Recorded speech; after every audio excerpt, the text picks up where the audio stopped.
Welcome to In All Honesty, the podcast where we get real about life and all the problems that come with it. I'm Michelle Elman, and I'm that friend who we all know is a little bit too honest.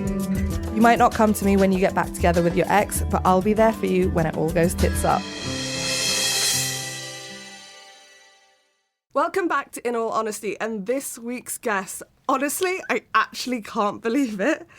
Paul Brunson, your new show, just congratulations, but just like the biggest congratulations in the world, because you've done the thing that I've been pitching for years, which is dating shows don't need to be manufactured fights and dramas, but can actually be so full of heart, wholesome. I mean, it's very strange to call a show Cheat, Unfinished Business. Let's put the title in.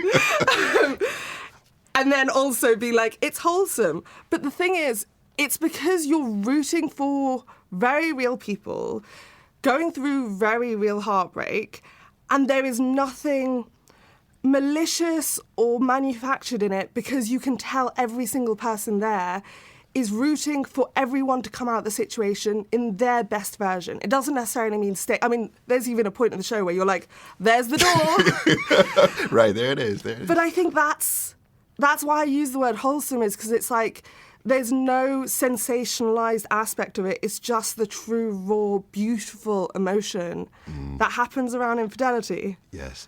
First, can I say, that is such a blessing to hear you describe the show that way. And I think people who have not watched it, right, will say, cheat, unfinished business, wholesome, what? Right? But they actually do go hand in hand. And to me, what is so profound about the project is that most dating or relationship formats focus on the beginning of a relationship. Yeah. When it's just forming. And I think as a result, that's why you will see some of that stunt producing, et cetera, manufacturing. But once you have a relationship, any relationship that is matured, 1 year, 2 year, 50 years, inherently, there's drama in that, right? Yeah. Because there's emotion. And what we do with Cheat is we're focused on a more mature relationship. Yeah. And what happens when you begin to explore these areas that oftentimes are considered gray? But I also think it's how you selected the cast.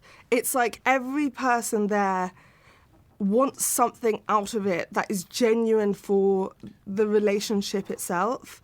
I think what shocked me when I first started it was these aren't couples who are still together. These are couples who have ended it, in some cases have had no contact for months and years, yes, and are choosing to revisit it. And just for a little bit of context, I got engaged last year, and by announcing my engagement publicly online, I found out he was cheating on me, and I ended it within 24 hours. Wow. And I think why I have such deep respect for the contestants is because I had to go on this morning and address it because I was the life coach on the show and gave a lot of dating and relationship advice. But all the conversations I had with him were closed doors, sobbing, crying, and to even be able to air one of those conversations requires such a level of vulnerability that, like, honestly, kudos to every single contestant on this show. Yeah. Well, one is my heart goes out to you. Thanks. Right? Because through this project, we explore how serious infidelity is, in particular for the betrayed. Yeah. And I truly believe that society doesn't treat those who have been betrayed well enough. I don't think there's enough support. Well, let's get into that, because I do think there is an element of shame that comes on the betrayed. And one of the main things I was saying at the time is, like, the shame doesn't belong to me. I did all I could in this relationship. Sometimes the person cheats because of the relationship, and sometimes the person cheats because of the individual. And in my relationship, I believed I was in the happiest, healthiest relationship, and I believe he cheated because of him and his insecurity. But I think there's an automatic assumption. It happens a few times in the show where people insist, like, we were having good sex. Right. Like, we were having sex. This misconception that cheating is about sex at all. Exactly. And I think that's a really interesting way it's being unpicked in the show. Yes. And that's what I love about the show, right? Is because it's nuanced. It's not, if you have bad sex, that means that you're going to cheat. Like, no, there's not that one-for-one correlation, right? Yeah. But research does show that there are certain things that happen in relationships that mean that there may be a higher likelihood that infidelity will happen. So, for example, if you're with a partner who's impulsive, Oh, wow. if you have low satisfaction, if you avoid conflict in the relationship, if you're with a narcissist, right? It's like, but you think about it. Now add all of those. Impulsivity, right? Low satisfaction, etc. You could see where the percentage goes up. But I think with infidelity, what we oftentimes don't realize is that every single person is impacted by infidelity. Yeah. Everyone. Whether you went through that, whether a friend has gone through that, a family member has gone through infidelity. And then also, if that happens, right, what do we say? We say, oh, you know what? Better you know now. That's what I got exactly. a lot of. Better you know now. Good luck to you. Better the day after you got engaged than the day you got married. See, there you go. And we're not treating it for the seriousness it is, which is actually you have gone through trauma. Betrayal trauma. Yeah. Betrayal trauma, but to the point, but it's trauma. And trauma, and this is according to Julie Gottman, John Gottman, is that you now will have a level of PTSD. You will see life differently. You will become more hypervigilant. You will have challenges with your emotions. You will question self-worth. These are patterns that everyone who's gone through infidelity has. So if you've gone through that, and I just say, better luck next time, how is that holding space for you at all? It's not. Absolutely. And also, I think there is a period of time about a month after the infidelity where everyone turns up, everyone shows up, and then life moves on. And we live in a world where we are very focused on the couple, the relationship, and my greatest heartbreak hit about 6 months later because of the shock. Yes. So with trauma, with PTSD, you don't process or feel anything for 3 months. I then had to do it in the media, so like even more so it was delayed.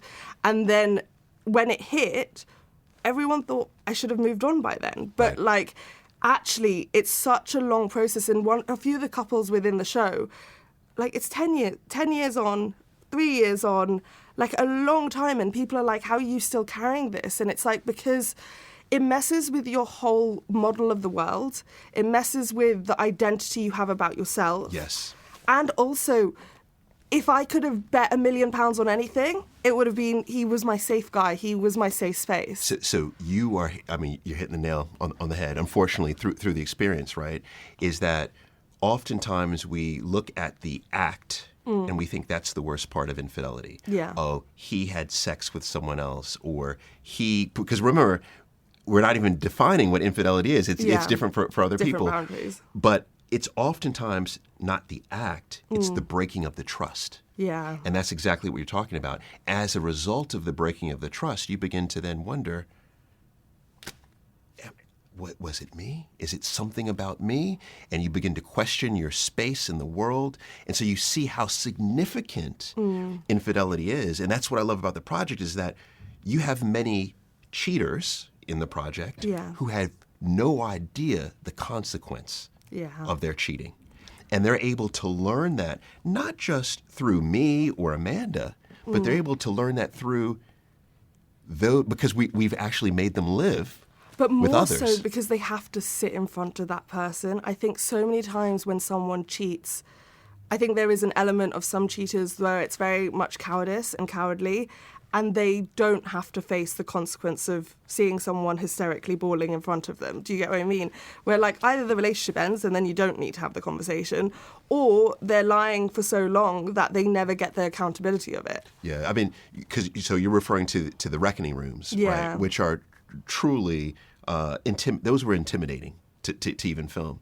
Because you're right, you have the couples literally facing each other with fire in between. You have Amanda and I peering down at them, literally. But then you also have the couple who sat alongside their peers. And that's the point that I truly think is important, is that you have couples there who learn the pain through their partner. I agree with you. Yeah. But you also have those who learn the pain because they've befriended someone who they now live in the villa with. Yeah. And they realize, wow, look at what that person did to you. Yeah. And as a result, I can't believe I did that to someone who I confess to love. So the learning throughout this entire, throughout the show is incredible. They're learning from their peers, from their partners, and then obviously through Amanda and myself. I think another piece of it is like, this isn't, thank God I've been a life coach for 10 years. I had the training. I said I did the work before the crisis hit, so I was all good in terms of that, like as functional as a human probably could have been last year.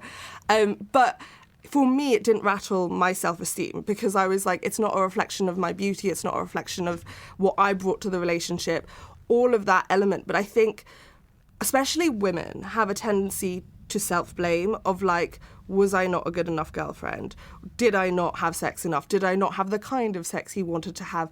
And I do think there is a like media lens that piles that on. Right. And I think because of my narrative, because I'd publicly said that we were trying for a baby, I didn't get the sex shaming and I didn't get but a lot of it is this conversation of like men are entitled to sex and if you don't give it to them, they'll go elsewhere. Right. And I think this theme comes up a few times within the exchanges. So within the show, for people listening, within the show, the exes talk to each. What's the best way to explain it? Yeah, the exchange, right? Yeah. It's where the it's where the partner is talking to. It could be themselves, it could be their partner, but it could be also someone else at the retreat, right? And it's when the women are talking to each other that they were like, I was having good sex. Like, we were happy. Yeah, I think this point, we do have to throw out the window, right? This whole notion of sex equates to a partnership where there won't be infidelity. And a matter of fact, quite honestly, most sex that couples are having in their relationship is low satisfaction sex anyway, right? So like Because you have to love your body and you have to love yourself and be confident in your self-esteem to be able to even express yourself in a relationship. Yeah, I mean, well, the number one key with high satisfaction sex is emotional attachment. So the issue, and this is great research, Dr. Karen Gurney, who's here in the UK, is that if you don't have a strong emotional connection with your partner, you could do backflips all day long. You could oil yourself up with anything. And oil is not a good term to use anymore, but you can put Vaseline. You can do whatever you want to do. But if you don't have a strong emotional connection, the satisfaction is going to be low. And studies even show that in terms of short-term sex, so casual sex, for example, where you'll have people, and I mean, I've had friends who would say, oh, I'm getting it every night, blah, blah, blah, blah, blah, blah, blah. And you think, okay, it's all low quality. Yeah. It's all low satisfaction. If you want to have the highest level of the highest quality sex, you need to have a deep emotional connection. Yeah, but I think it's much more, the misconceptions don't just stop around sex. It's also the misconception that any woman who's been cheated on was either in denial, ignored red flags, and actually I think there are a few examples in the show and also in my own life, and when you talked about how it impacts your whole world, Yes. The main thing my friends and family said was whenever I saw this story in the media, I would always think the woman was stupid. And the first time, knowing my ex-fiance, knowing the people in my life and how much they all loved him, they were like, it's the first time I truly understand you could be 100% blindsided and have no clue. There were no signs unless a person DM'd me. And she was a fan of all my books, had read my dating book and everything. I wouldn't have found out. I think there's not enough conversation around, like, it's not for you to spot the absolutely be conscious, notice red flags. But there aren't always warning signs. And I think one of the questions a lot of people who go through infidelity get asked over and over again is like, what were the red flags? What are the warning signs? And there is a tipping point where it starts to sound like it's your responsibility to stop it and not their responsibility to not cheat. Sure. Yeah, I mean, this is a deep question. Yeah. That you're posing, or a deep topic, because there's one argument that says a relationship, if it's a non-polyamorous relationship, it's between two people, and it is the responsibility of both partners. Yeah. And there's a varying degree of what that responsibility means. Yeah. So there's that argument. But then there's also the reality, and this is really, I think, what you're supporting is that sometimes we just have terrible partners, right? And I think that there's David Buss wrote the book Bad Boys, and it's a book that I always encourage people to read because what he proceeds to outline is it's not just bad boys but bad girls, right? Where you have roughly 11 to 15% of the population are what fits into what's called the dark tetrad. Narcissists, Machiavellians, sadists, pathological liars, and psychopaths. Yeah. And you think about this, and you think, oh yeah, it's a joke, blah blah blah blah. No. If that is, I lived it. Yeah, I mean that means we all know someone who fits within that category, and if someone fits within that category, you could do everything, quote unquote, right, and they're still going to be an ass. They're still going to go out and do this. And I think there needs to be room for this conversation because, like, as I said, I'm a life coach. I've been a life coach for a decade, but also me and my partner were in life coaching together because I believe, you know how in religion you have, you go to a pastor before you get engaged. I wanted to do that, but I'm not religious. So we did it with my life coach, talking about prenups, talking about kids, all of those things. So thank God I had my life coach to say, I've been a life coach for 50 years and I've never seen this. And she was like, I have never had my jaw on the floor. I knew this man too. And having that validity really helped me to not question my profession too. Because I was like, how did I not see, like, hand on heart, did not see a thing. And I think the conversation of like being blindsided is that thing of like your whole world shatters. And the only way I could kind of frame it is you have to build yourself together again, piece by piece, and you're not going to be the same person. No, and I think that's the silver lining and the beauty from infidelity. Yeah, is that you will never be the same person. Yeah, but you could be a better version of yourself.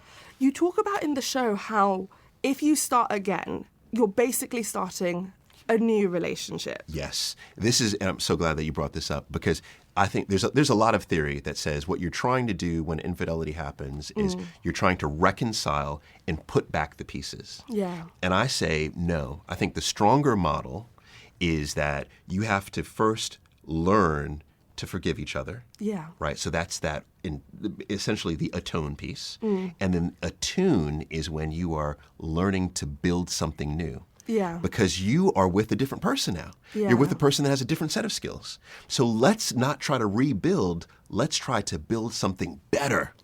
Not anything on a faulty foundation, right? And that's that second part. And the third part, by the way, in terms of what we do at the retreat is then we focus on the attachment. But in essence, I love to look at it as you're building something new and you're building something better. Do you think there are telltale signs in whether someone is going to be able to change? Oh, yeah, definitely. Absolutely. Can you give a few to the audience listening? Number one is effort. Yeah. Like so actually, effort is the number one indicator that I look at with regard to whether a relationship will quote unquote work. So whether there will be high satisfaction. And when I say effort, I say, okay, if you want to go to therapy and you ask your partner and they say, no, I don't do that, that's indicative of effort. Let's pick up this book and read this book together. Let's listen to this podcast and have a discussion about it. Can we do date night? Whatever. See, I call that curiosity. If someone has no curiosity about who they are and their understanding and how they work, they won't understand why they cheated. Right. But if there's no effort, what I'm saying is there's no interest in you or the relationship. But most of us, not most of us, but actually the numbers would say most of us, just allow that to happen. Right, with no consequence. The consequence should be then the removal of yourself, right, from that situation or therapy, etc. But my point, though, is that if there's no effort, that is a telltale sign that there's going to be low satisfaction in the relationship. And you see that happen time and time again with the couples at the retreat. I think also, for me, one of my telltale signs is, are they lying to you? Because infidelity is lying and cheating and betrayal and all of that. But are they lying to you or are they lying to themselves? Because actually, and it happens in the show where there's one person who forgets they cheated. The only way for that to happen is they've compartmentalized their life so much and actually had to tell themselves, I'm a good person, I didn't actually do that. That, to me, has always been red flag, for lack of a better term, of like, you're still lying to yourself. So unless you can actually be truthful with yourself, there is no chance for anyone else. Yeah, I mean, that moment that you bring up is a controversial moment, because some people would say that person truly didn't realize what had happened, or perhaps didn't even consider it as an infidelity. Yeah. Whereas others would say, "Come on, this is an infidelity." But it does read to what is infidelity, because you said it's lying, right? We have I think a significant debate, a healthy debate, at the retreat as to what does infidelity mean, because that in itself is a gray area. True. I mean, honestly, I could talk to you for hours. But finally, to anyone listening who is trying to rebuild and how to either trust themselves or trust their new partner, what would be the number one tip that you would give them? Watch Cheat. Seriously. No, I'm so serious. Yeah. Like, watch it with your partner, have a conversation about it. Yeah. Right? If that alone could save your relationship. How can they trust themselves then? Like, how can they trust themselves to know that that the fear is it'll happen again, right? Yeah. So how can they trust themselves that they know enough to do things differently next time? Yeah, you may never. That's why you have to show up every day. That's why you have to show up every day. I've been married for 23 years. Yeah. That doesn't mean that it's just something can't happen. Yeah, like it's a cakewalk and I can just stop, affirming my wife. No, it means I'd have to show up and put in the effort every day.